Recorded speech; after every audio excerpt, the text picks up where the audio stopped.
Today I'm finally getting around to doing my review for the Enemy series by Charlie Higson. This is a 7-book series containing the enemy, the dead, the fear, the sacrifice, the fallen, the hunted, and the end. It is set in modern times London in relation to its 2010 publishing date. In it we follow a plethora of characters under the age of 14 as they try to survive and possibly cure their newly ravaged world, because in this world everyone over the age of 14 has contracted this disease that either kills them or causes them to develop the insatiable hunger for the flesh of living children, which makes living in general very difficult for our main characters. In the first book we follow two groups of kids who have both held up for the first year of this apocalyptic pandemic in supermarkets in the same town. They're not exactly hostile towards each other, but they're not friendly either, and they're starting to run out of food resources. They have to go further and further out from their bases, which is dangerous for them, just to gather food, and their bases themselves are being raided by what they call sickos and all grown-ups and all mother and fathers. They can't figure out a name because they're not zombies, because zombies are the undead, whereas these are just sick people who want to eat children. These two groups gather together to try and consider their options, and they are gate crashed during this meeting by a boy from the centre of town. He swears on his life that where he comes from, the Buckingham Palace, is safe from these sickos. It's got plenty of food and plenty of space, and he would be glad to show them the way back to Buckingham Palace. Because these guys are in desperate times, they agree and they follow him, and once they get to the centre of town they realise that sickos are not the only thing they have to worry about. In the second book we follow a group of boys from Rohurst College as they are starting to get used to their diseased world. The events in this book take place 1 year before the events of the first book, so you are about 3 to 4 weeks into the whole zombie apocalypse, and there are still some grown-ups roaming around who aren't sick, kind of. These boys end up on a bus with a grown-up driving. He's driving his son to the Arsenal stadium, kind of like it's something to do, something to look forward to. One last hurrah for the father and son duo, and yeah, they don't make it.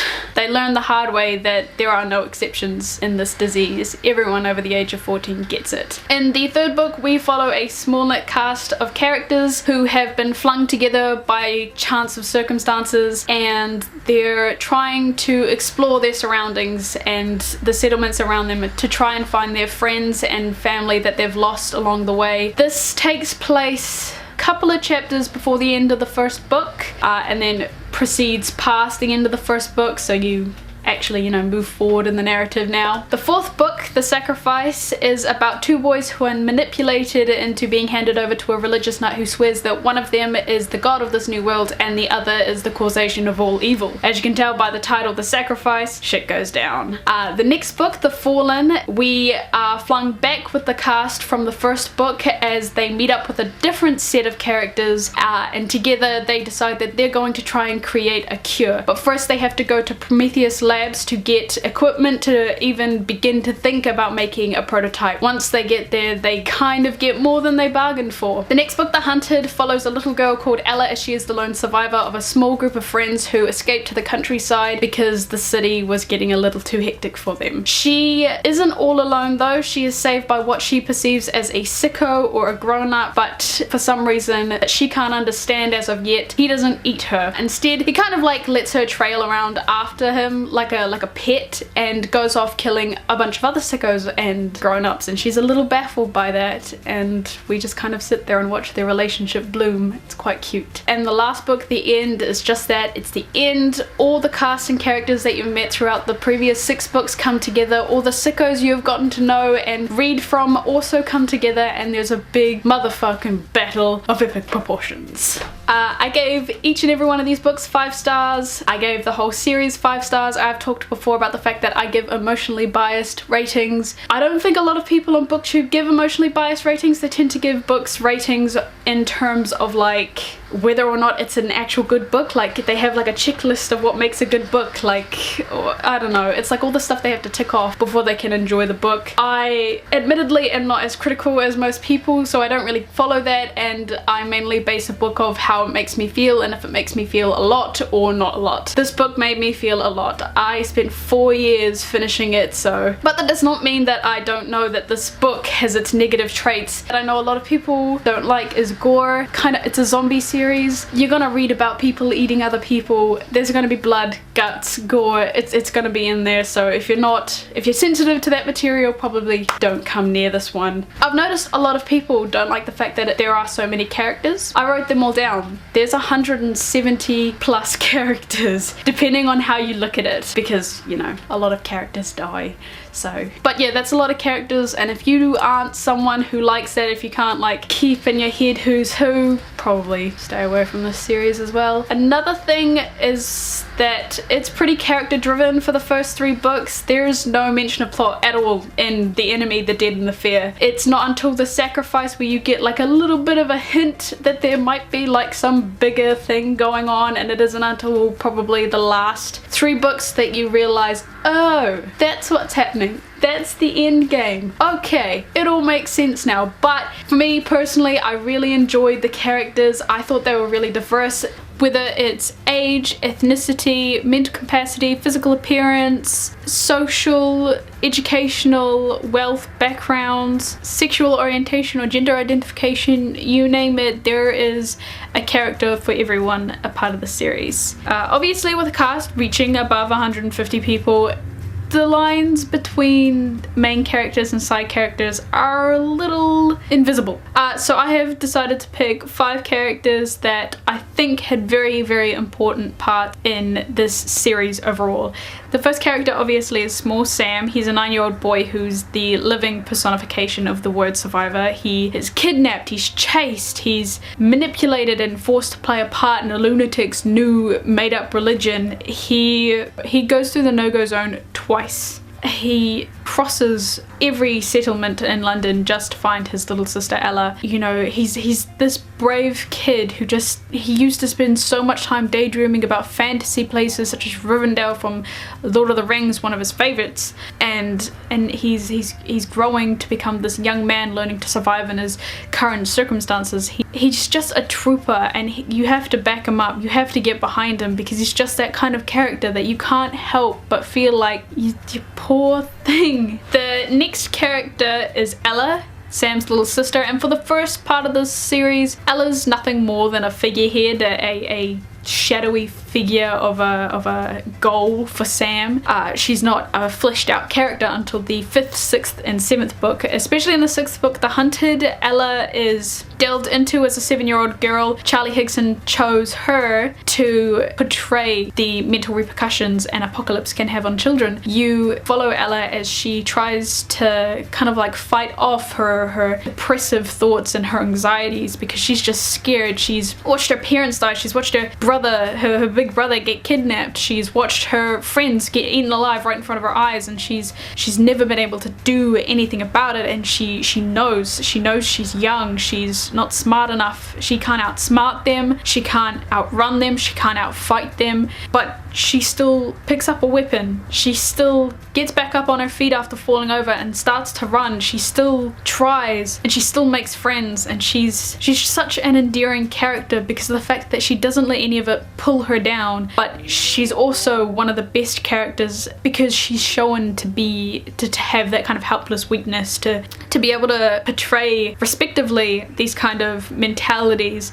Charlie did a really good job, I think, especially with Ella because of how young she is. I mean, it's practically unheard of when you think of children in apocalypses and what they suffer mentally after everything they've seen. The next character is Maxie. When you first meet Maxie, she is bawling her eyes out about Small Sam after he's kidnapped, and you know, she's not crying because she thinks the leader of the group, Aaron, is going to come back and be like, I don't love you anymore.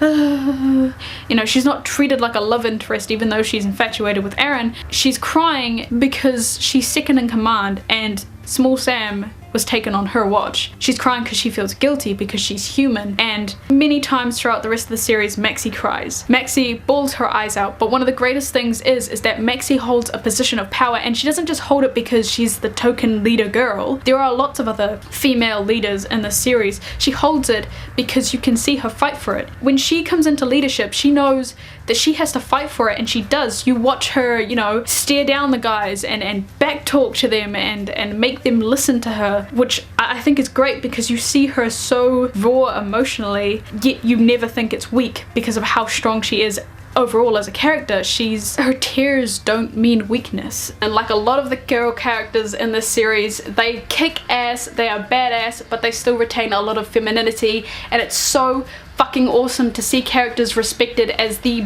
best fighters in their little niche groups in this story, even though they take care of the kids a lot of the time.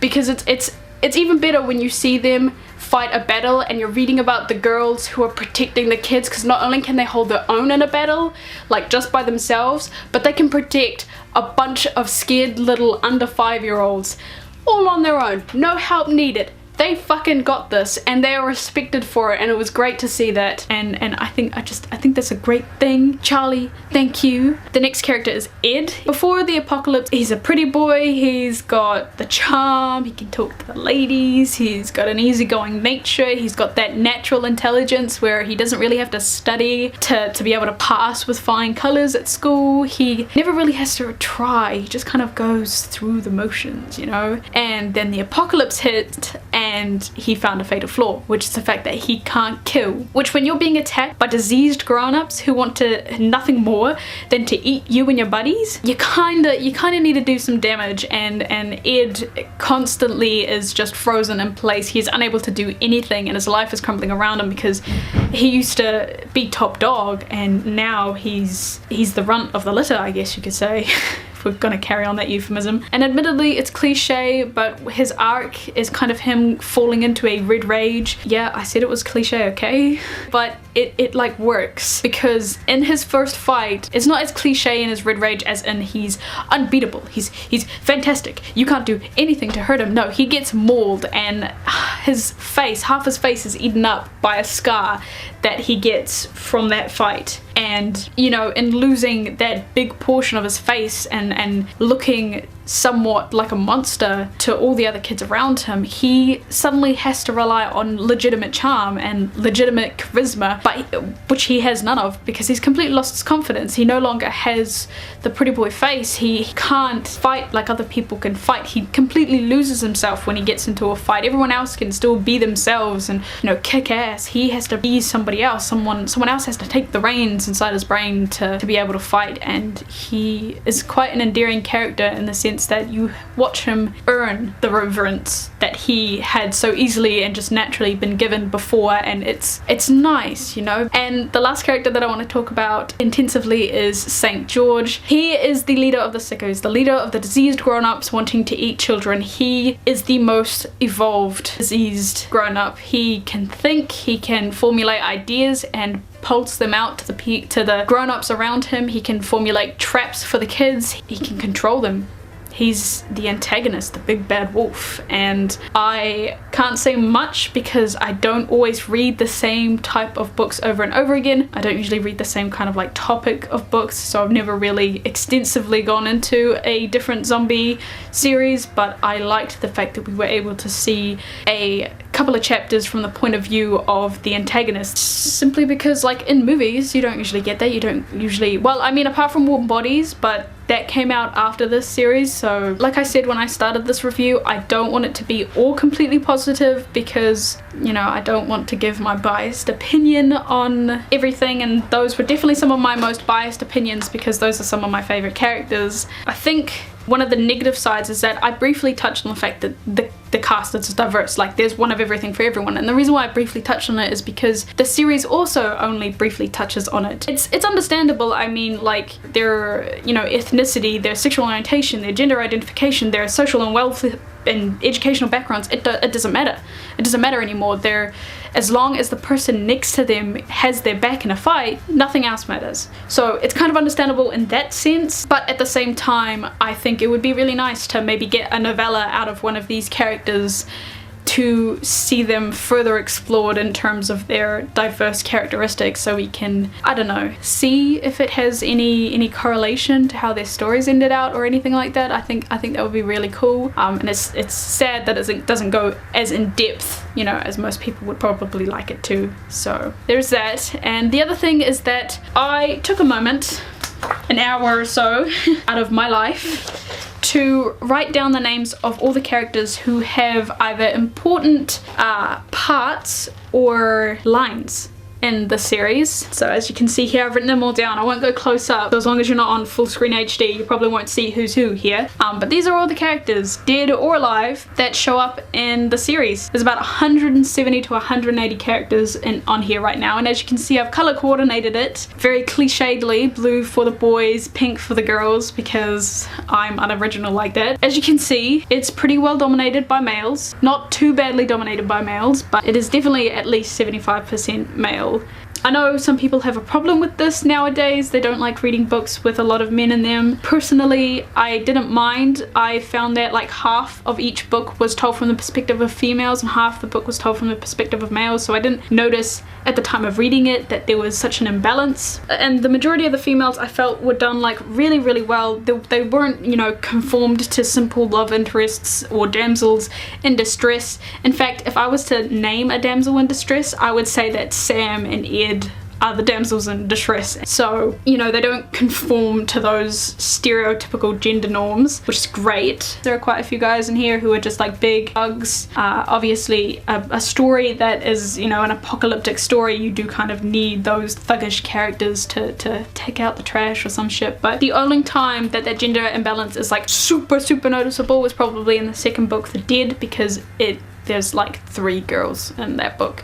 So that's about the only time I think I like truly noticed it for what it was, but otherwise I think it was pretty okay. Carry on, me talking about shit. The writing style itself is very simplistic, so there's no way that it can be cliche. There's also not a lot of purple prose to wade through to get to the action. This book is just constantly moving forward. Even if the plot isn't, you know, exactly present in the first half of this series, the characters still move forward. So if you can bear with it for the first couple of books, it pays off. I don't know what to refer to this as because of the demographic of cast characters, because they range from the ages of like 7 to 14, so I guess it's both middle grade and YA depending on how you look at it, because it does have simplistic writing, it does have young characters, but it also has incredibly mature themes going on in it. Its themes really focused on the characters questioning their education system and questioning their life beforehand. You saw a lot of characters who had pretty shit lives beforehand, who got bullied, couldn't really focus in class and stuff like that, and they ended up being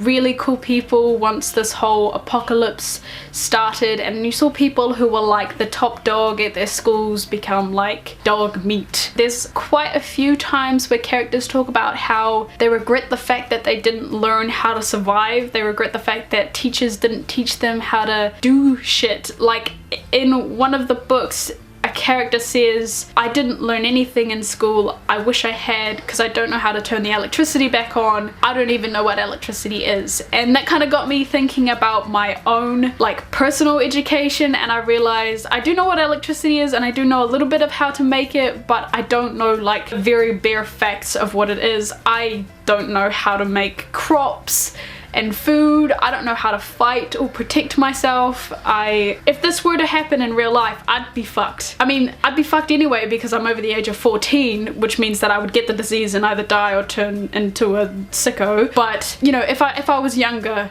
I'd still be pretty fucked. So I definitely enjoyed that relatability. Another relatable thing that is used in this book is memes, especially the keep calm and carry on. There's a lot of references to that in the first half of this series, which I found really funny, especially when I first started reading it, because it is really modern. When I first started reading this, like the keep calm and carry on bullshit was just like at its height. And I don't know, I just found it hilarious and a really good contrast to all the gore and the heavy topics discussed throughout the rest of the book. I just thought it was a nice kind of like reliever, a nice kind of break, and it definitely, you know, made the characters more relatable, and you kind of looked at them like, oh shit, that could be me. I think this book is very relatable, and it's kind of nice for nostalgia purposes. When I went back and read it again this year, I felt very nostalgic for my teenagerdom and the way things were. So the series definitely comes with my highest recommendation. I thought it was just super cool. Just the characters, the diversity of the cast, the themes, the topics, just the way they were affected. I thought it was all done really, really well, and as you can see, I'm like supporting it wholly. It's got an entire shelf on my bookcase just dedicated to the zombies. So hopefully this kind of like entices you guys to pick up this series. I really hope you do. I'll link a description down below for the Goodreads pages of all these books so you can put it on your TBRs, and yeah.